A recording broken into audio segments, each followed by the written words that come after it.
What is going on? Gunners Live coming at you with a workout video. This morning made my friend train chest and back at the gym, recorded some footage, and now I'm going to be doing a commentary over the footage, explaining to you all what all we did during this workout. If you have any questions, comment down below, let me know what they are. I know I'm going to be talking pretty quick here in this video, and the clips are going to be rolling by pretty quick as well, so comment down below if you have any questions and I will get you an answer ASAP. We started off by warming up our chest here on this hammer strength incline machine. We had one plate on each side and we were doing 3 sets of anywhere from 10 to 20 reps, focusing on the contraction within our chest. We needed to get it pumped up with blood so it'd be ready to go for the heavier movements we'd be completing later on in our workout.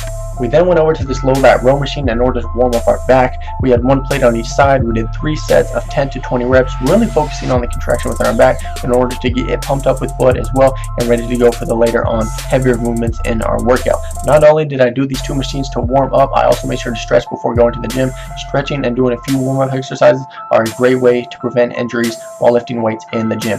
Here's a side view of my friend, just showing you that he's getting a full range of motion. His arm is fully extended at the bottom, which means his back muscles are fully stretched, and then at the top of the movement his elbow is slightly behind his back, which means his muscles are fully contracted.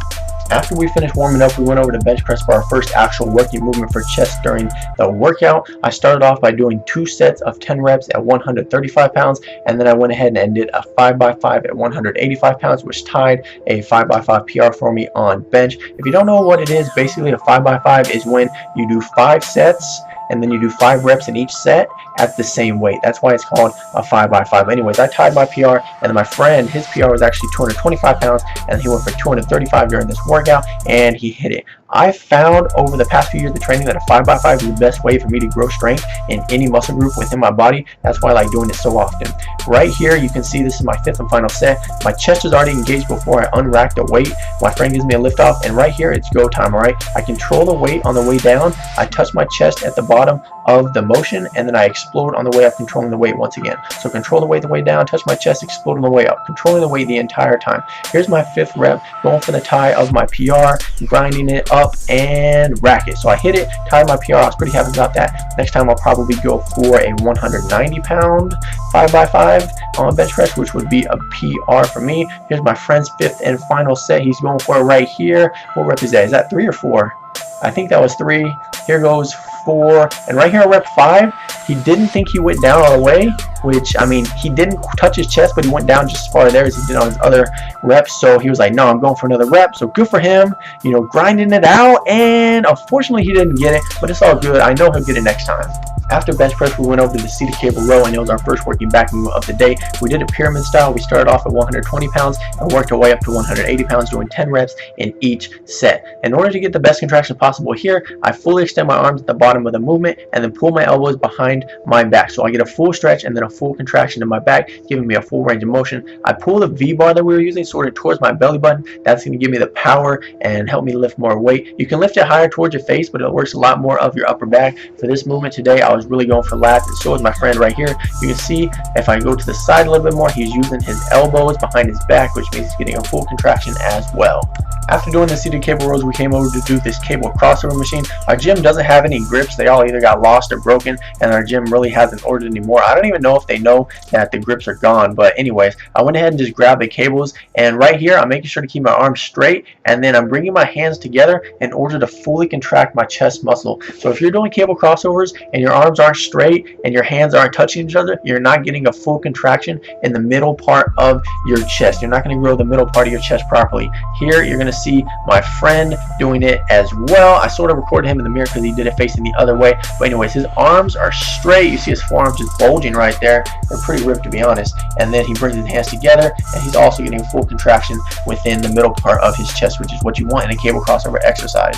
The next back move we did was the seated lat pull down with a wide bar grip. We pyramid styled it just like we did with the seated row. Now with the seated row, when we pull the weight towards us, that helps us increase the thickness of our back. Doing the seated lat pull down with a wide bar grip helps us increase the width of our back. So in order to perform this movement properly, you want to once again extend your arms fully at the top of the movement. This stretches your back muscles, in this case the lats, and you want to pull the weight down past your chin, not quite to your chest, but then you want to squeeze those lats at the bottom of the movement in order to get the best contraction possible. And lastly, I'll show you right here once I get to the side of my friend, when you're at the bottom, you need to lean back just a little bit in order to get the best contraction possible. At the top, you can sit vertically, but as you pull the weight down, you need to lean back a little bit.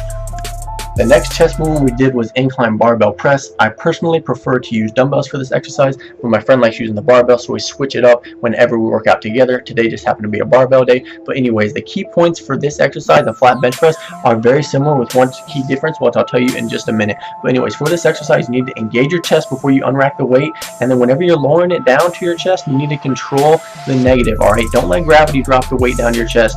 Control the weight with your muscles when you're dropping it down to your chest. Then when you get to the very bottom, touch your chest and explode on the way up. All right, as far as that key difference goes, I mentioned just a moment ago, whenever you're doing incline movements, your shoulders tend to want to engage and help out your chest.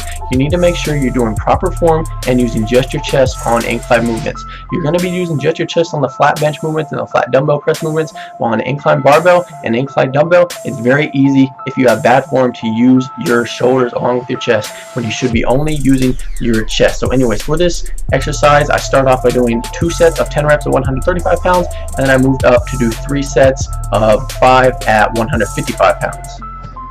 The third back exercise we did was the standing T-bar row. I didn't realize how arched my back was. I'll touch on that in just one second. But anyways, we did 5 sets of 10 reps, bumping up the weight pyramid style. Today for our back exercise, we did pyramid style for the first 3, and the last one you'll see in a minute, we did superset. But anyways, as far as my rounded back goes here, I didn't realize it was so rounded. It needs to be flatter like my friends, which you'll see here in just one second. But in order to get the best contraction possible in your back, you need to pull your elbows past your side, like my friend's doing right here. You're seeing elbows go slightly past the back, and these fully extending his arms. That gives you the best range of motion and the best contraction in your back as far as this T-bar row exercise is concerned. The fourth and final chest exercise we did today was the seated pec deck. Pec stands for pectoral, which is basically like a chest muscle. But anyways, notice how well I'm controlling the weight right here. Just like the cable crossover machine earlier, I'm keeping my arms straight and I'm bringing my hands close together. This is really going to target the middle portion of my chest. And then since I'm seated so low, I'm actually going to target the upper portion of my chest as well. Now I'm using 2 hands right here to control the weight. You're going to see my friend go in just one moment. He's going to use 1 hand at a time. Both movements are fine. Sometimes I'll use 2 hands, sometimes I'll use 1 hand, sometimes he'll use 2 hands, sometimes he'll use 1 hand. But anyways, it's just different variations for a similar exercise that'll help you build muscle just by varying up the type of workout that you do. As far as the amount of reps and sets that we did 10 reps in each set, and we did 5 sets total for this exercise. The fourth and final exercise we did for this workout was a superset. It consisted of these shrugs right here to work our traps, along with hyperextensions to work the erectors in our lower back. So right here for the shrugs, I know my arms bend a little bit, but I do get a fantastic contraction in my traps. I tilt my head forward slightly, lean forward slightly, and then feel like I'm rolling my shoulder blades back in order to get the contraction in my traps, which is the upper middle back portion of my back. Right here with these hyperextensions, I have a 45-pound plate basically hugging it, leaning forward, leaning back, controlling the weight, not rocking at all. I'm controlling the weight the entire time, really working on these erectors in my lower back, giving them a fantastic contraction. That's going to do it for this workout. We did go upstairs to the treadmill, walk for 10 minutes and do 100 push-ups sort of as a burnout. Then finally we stretched just as part of the cool down. But anyways, if you enjoyed this video, be sure to leave a like and subscribe. I'll definitely be making more workout videos, doing other muscle groups in the future, so be on the lookout for that. Thank you so much for watching. I'm Gunners Live, and I'll see you in the next video.